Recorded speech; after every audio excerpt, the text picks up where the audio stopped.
I worked at RIM from 1993 to 2007, so the 1996 time frame that this movie trailer is supposed to be for is right about the time that I worked at RIM.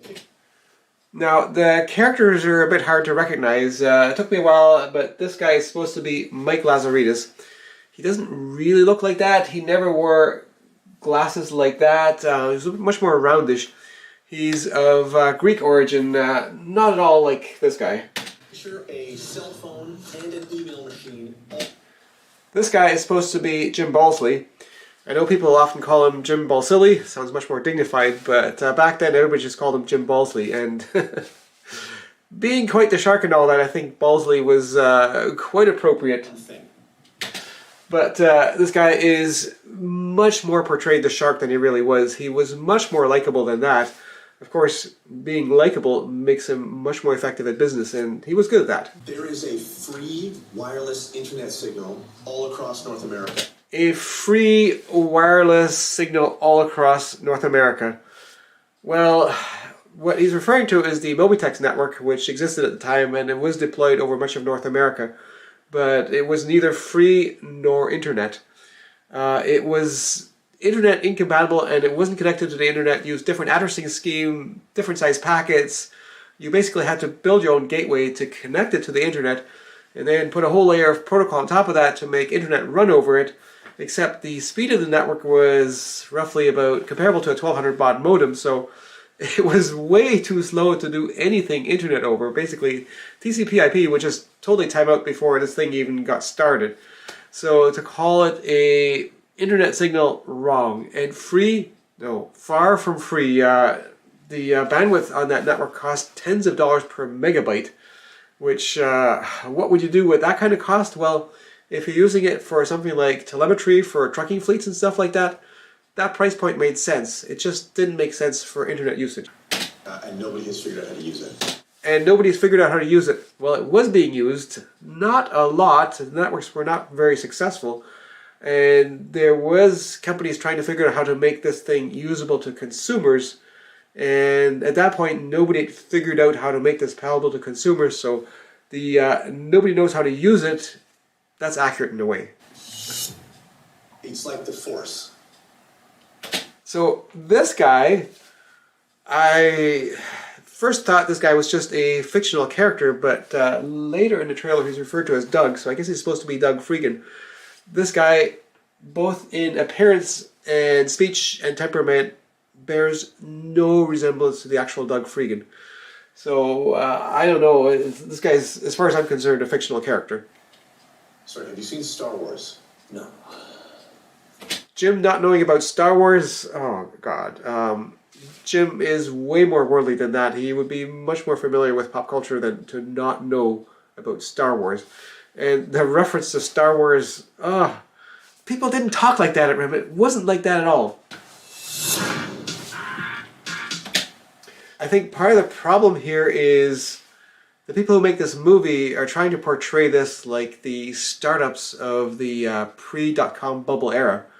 And working at RIM in those days, I often wished that RIM was like those mythical startups in California. But we were just a small Waterloo company. We were not at all like that. But in retrospect, I guess it's a good thing we weren't like that, because unlike most of those mythical dot-com startups in California of the late 1990s, RIM survived and thrived. We didn't go bust. That guy is sketchy. I don't think he's sketchy. The guy's a shark. I know how to market it. So this shows Jim being a shark and kind of pushing his way into RIM. Certainly, he joined RIM about a year before I started, so probably about 1992. So that doesn't really fit into the time frame here. I know who we can sell it to, but I want 50% of the company, and I've got to be CEO. Well, he didn't get 50% of the company. I think he got maybe 25%, and he became co-CEO, not CEO. Although in terms of technical decision-making, that stayed with Mike Lazaridis, who this guy is supposed to portray. You think you are? Oh, deal. Are you joking? True story? Well, take that with a grain of salt. This historical footage, I don't recognize a single character in this historical footage, so I don't know, I suspect that's made up. Because back then, like 1996 time frame, I knew everybody at RIM. Possibly this is from the late 80s that is completely unrelated to the whole wireless thing, and there's only people on there that left later on. But at that point, that wouldn't be relevant to the story of the movie at all. We are in a race to get this thing to market, and we are a year behind. I need a prototype. I'll do it perfectly or I don't do it. Mike, are you familiar with the saying, perfect is the enemy of good? Well, good enough is the enemy of humanity.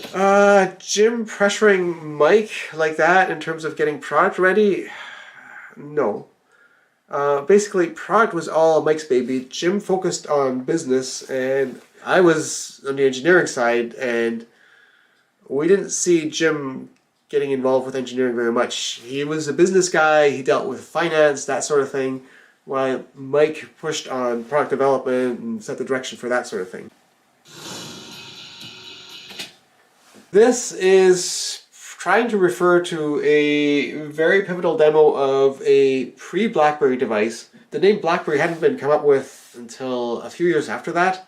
And the device that was shown was a email device with a flip-top lid and a QWERTY keyboard. So didn't remotely resemble this. And this horrible kludged up mess of wires, Mike Lazaridis wouldn't have been caught dead showing something like that. Like, so unprofessional. Mike was very much about being professional. He was very much not the stereotype of the Silicon Valley startup. But that's not the story they want to portray. They want to sort of portray, you know, like the exciting sort of startup thing from late 1990s, like all these startups were supposed to be like. I don't know what they really were like because I wasn't part of one. I was just part of RIM. But I can tell you, RIM was not like that. What do you call it? It's called a Blackberry. That name didn't get coined until much later. Try typing with your thumbs. The thumb typing was very much a RIM thing. Mike had initially been pushing for something maybe like the graffiti input that was big on the Palm Pilot. Who remembers that now, eh? But we just didn't have the wherewithal to do that. And the keyboard, we knew how to do the keyboard. And we put a keyboard on there, and hey, this is really nice to type with your thumbs. And that became a RIM sort of thing. Not so much by brilliant foresight, but by this is what we knew how to do, and it worked out fairly well. Now this device is a 2005 vintage Blackberry, so about 9 years later, but very much that product did exist. In the hands of every Fortune 500 executive you could find. Although getting the Blackberry into the hands of Fortune 500 executives, that was definitely something that I think Jim pushed very much. It was big on Wall Street. But that would have been an earlier version of the Blackberry, not the one that was just shown, and not the wired mess either. It was the bar of soap one with the horizontal display and the horizontal keyboard. I quite like that one because being rather wide, it was very easy to type on with your thumbs like this. We call them crackberries. Crackberry, very much true. It was referred to that. It was big on Wall Street, and basically people became addicted to it because having something in your pocket that you could do email with just didn't exist before. Sure, you could text on your phone, but what RIM did with the Blackberry is it integrated with the corporate email server. So if your company had a Blackberry server connected to their email server, that would then go out through the internet and then go over Mobitex and then to your Blackberry, and it would seem like it was just part of your PC's inbox, and that if you sent from it, it was sent from your PC and it would be in your outbox. So to have a really good email integration, that was RIM's thing at the time. And that's where RIM became very successful. Is Doug come with us or No. So this is a reference to Doug, and Doug being sort of left behind. Certainly Doug would not be on business trips trying to sell stuff like that. That just wasn't his thing. Doug was somebody who liked to be in the background. He got things done. He did CAD work. He was always doing things that needed to be done, always shying away from the glory. So Doug being sad about not going on some business trip, bullshit. Doug would not have wanted to go on a business trip, nor would he have ever remotely dressed like this. Again, this character is a fictional character, no resemblance to the Doug Freakin of the time at all. be great, you need to sacrifice. The more painful the sacrifice, the greater you'll. Jim was way more likable than this. He's being portrayed perhaps a bit too harshly.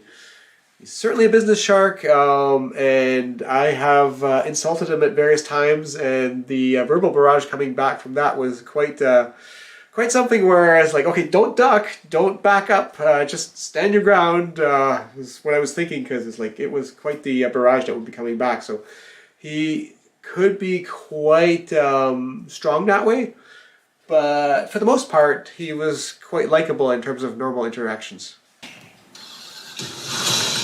If we put more phones on these networks, they're going to crash. Is this legal? You need to sell 1 million Blackberry. I don't know, the business aspect of things in terms of all the boardroom finanglings and stuff like that, I wasn't part of that, so I can't really comment too much on that. So the iPhone release in, the iPhone announcement in late 2007 was a big deal, but RIM brushed it off for the most part initially, because there have been so many devices that were supposed to kill RIM that ultimately didn't kill. Personally, I found out about the iPhone before it came out because I actually interviewed with Google, because I'd already decided to leave in late 2006, and Google, the guys at Google, I was interviewing with the Android team. They're like, we have to do this because Apple's coming out with a device and we can't let Apple take this over. So it's kind of like, oh, not just Google is doing this, so is Apple. And I had sort of said, even before I knew about this, the only companies that can kill us, RIM, would be Apple and Google, because the telecoms were too slow moving, you just couldn't get things together in time. And the startups were too small because you need $1 billion company to get into the market.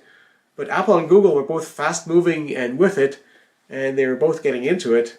And it turns out they were successful, but it took a few years. So in terms of disaster unfolding as soon as the iPhone was announced, no, it didn't happen like that at all. RIM peaked out around 2008, 2009, so quite a few years after the iPhone became released. It's just the iPhone and the Android devices, they just became so much better.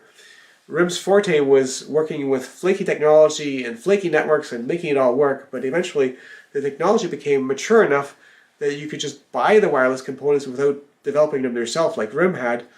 And Google's and Apple's software was so much better because fundamentally they were software companies, whereas RIM was a hardware company and software was written to sell the hardware. And so we just got out-competed. But that happened after I left, because I left RIM in 2007. Yeah, it wasn't dramatic like that. What are you doing? Stock fraud, possibly that's referring to the backdating scandal, which RIM certainly was guilty of. It didn't take down RIM. RIM paid some huge penalties for that backdating stuff, but stock fraud is somewhat exaggerated. You guys have no idea how to run a company. Oh yeah, the RIM servers going down, that made news a few times, because what RIM did is all the emails got routed through RIM's servers to what they called the relay, where basically there was an operations center and people were making sure that all the connections stayed up and all that, which initially for BlackBerry was very important because everything was flaky.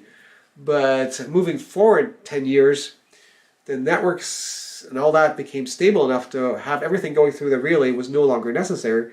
And what happened is the relay just became a central point of failure, which did go down a few times, and every time it did, it made news and made BlackBerry look bad. I created this entire market. You said they were the best engineers in the world. I said they're the best engineers in Canada. Yeah, the decline I don't think was as dramatic, but again, I wasn't part of it. I left in 2007 when RIM was still on the rise. RIM was trying to become more like the big telecoms, and it was not to my liking. I fought it every step of the way.